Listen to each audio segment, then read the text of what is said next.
Hi, I'm Mike and this is Switch Dom. I just wanted to quickly discuss the concept that the Nintendo Switch could be Nintendo's last console for some time, and how they may be stepping away from the generational race between Microsoft and Sony when new consoles launch, but most probably why that could be a great thing. Now, historically, video game consoles were released between 5 to 7 years apart between generations.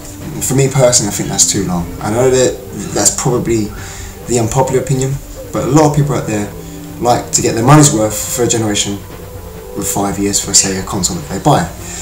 Now, you're talking about a technology industry that is fast moving, constantly moving forward. And I don't think any other industry in the tech or media side of the business sticks to its guns for such a long period of time. You know, you've got 3 hardware manufacturers to choose from. And of those 3 hardware manufacturers, you essentially have 3 products to choose from, albeit in different shapes and forms over those 5 to 7 years. So when they launch a console, normally not with the groundbreaking technology of which is available on the day anyway, a few years later it's already quite obsolete. And I get that they can maximise the capacity of the consoles over a period of time, but I think it holds back the video game industry significantly. And I can see why historically it was a bad thing to have too many products come out too quickly, with too many competitors. It convoluted the whole video game industry, which played its part in leading to the video game crash. But that's in the past. The video games industry has grown up, and I think there's room, or market room, for other hardware manufacturers. You have open platforms now like Amazon, Google, even Apple obviously have closed platforms in their own right, but there's these stores and these platforms to sell products in those stores, and the products in those stores work across a variety of devices. And I think that's how the video game industry can go, emulating what PC kind of does in its own right and its own way already. And this is where I'm getting to my point. This is what I think the Switch can become and can do. We've seen patents before for the Switch, many patents come true that we didn't believe would be possible. The ditching of the D-pad, for example, the motion controls in the controllers, the fact that they could slide them on and off, it all eventually came true. There was one patent that was talking about, or a leak rather, actually, talking about a dock that was significantly more powerful, that could boost the performance of the Switch.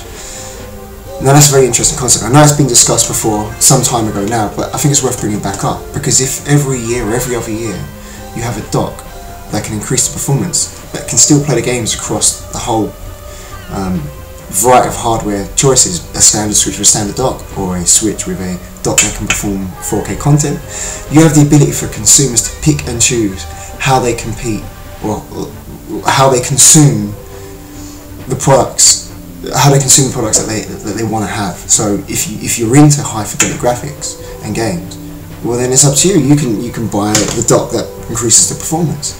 Ultimately, the cost can be relatively cheaper as well, because you're piecemealing your experience into a whole. And Nintendo then has the room to compete on all fronts against every other competitor.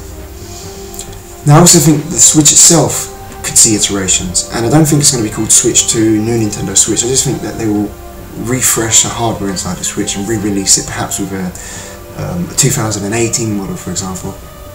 And you would see a Switch that has perhaps better battery life, better performance in visual fidelity, maybe 1080p screen on the go with the same battery life as a 720p console.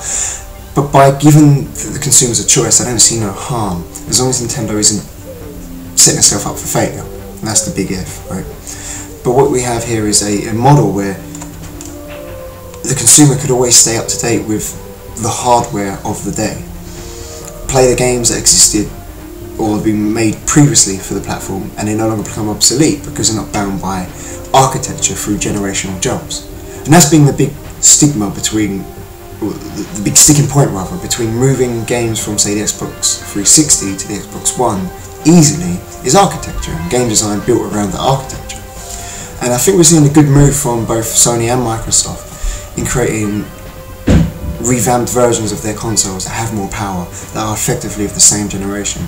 Because with the last generation, or rather this current generation, we have seen architecture akin to what is in PC.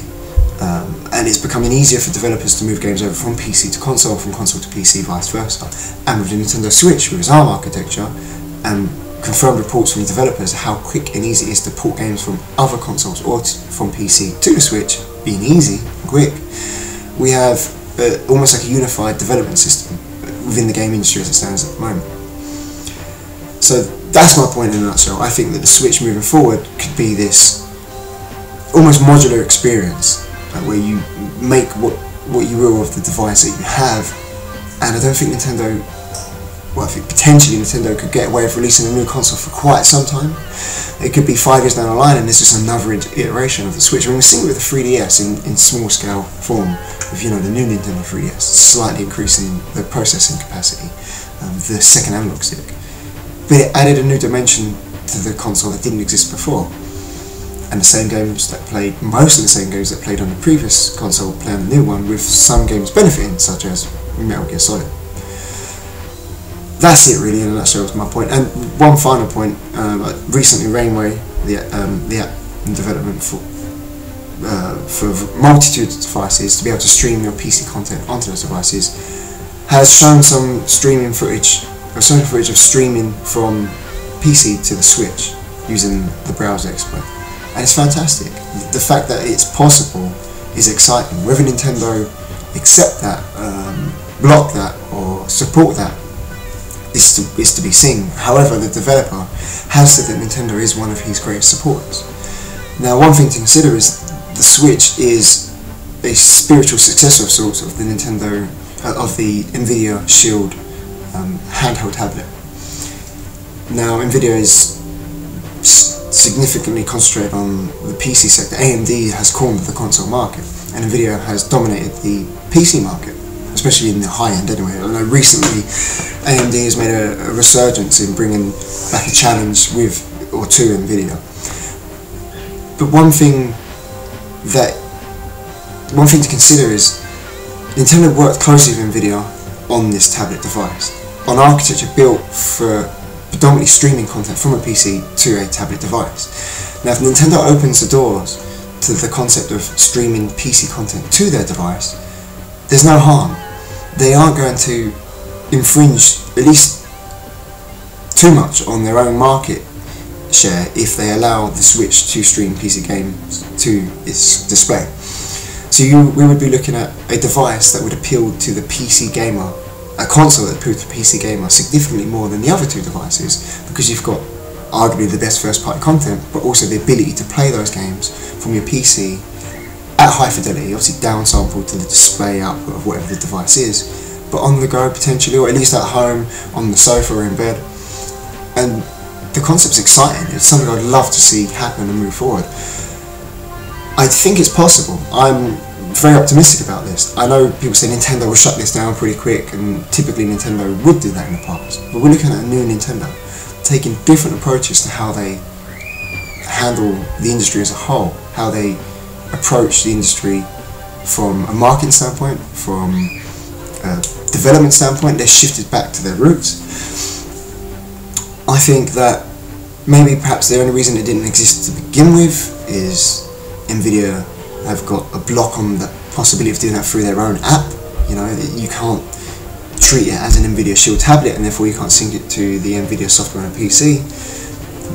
But who's to say that there's no block on third-party support? And if there is no block and Nintendo does support that, a whole new library opens up on the Switch. And especially for someone like me, who's predominantly PC gamer now, as I found the last generation a bit lackluster, but that's a whole different discussion. I think that the Switch has games that can be sold in the Steam store, for example, and it could be impacting on their own ability to sell those games on their own store. However, the wealth of content which could be brought over to the Switch, and the appeal that could have to the largest sector in the video game industry, which is the PC sector. It is the largest sector in terms of growth and revenue. You can corner that market, or you can share that market, and then you have possibilities of Steam apps being able to be installed on the Switch. Nintendo could take shares from each game that's sold, but it could be downloaded through a Steam portal on the console. Nintendo's created a platform that has the possibility to do so much. Now, just time will tell us if Nintendo is open to possibilities, new grounds, new thinking. If they will take advantage of all those possibilities, can they supplement the hardware in terms of performance. There's already been patents of VR, for example, which is VR is an emerging market. They seem to be putting their foot in the door for a number of ideas. Now, whether they choose to go through that door and explore those options, time will tell. But I'll bottom line it again, I do think the Switch could potentially be Nintendo's last console, at least for some considerable time. And I think they will go with that branding for as long as it's extremely successful, and especially if they can bring over or bring back the casual market as well as the hardcore market. I'm not a fan of those words, but you get what I'm saying. Bring those markets all into one place as a convincing place to stay, rather than a temporary hop in and hop off. But hey, this is Mike, you've been watching Switched On. Keep it tuned, don't forget to subscribe and like below if you like my channel and like what we're doing here. We'll bring you some more videos soon. Stay tuned for some group discussions. There's a few of us working on the channel and we'll bring those out in time to come. Stay switched on. Thanks, bye bye.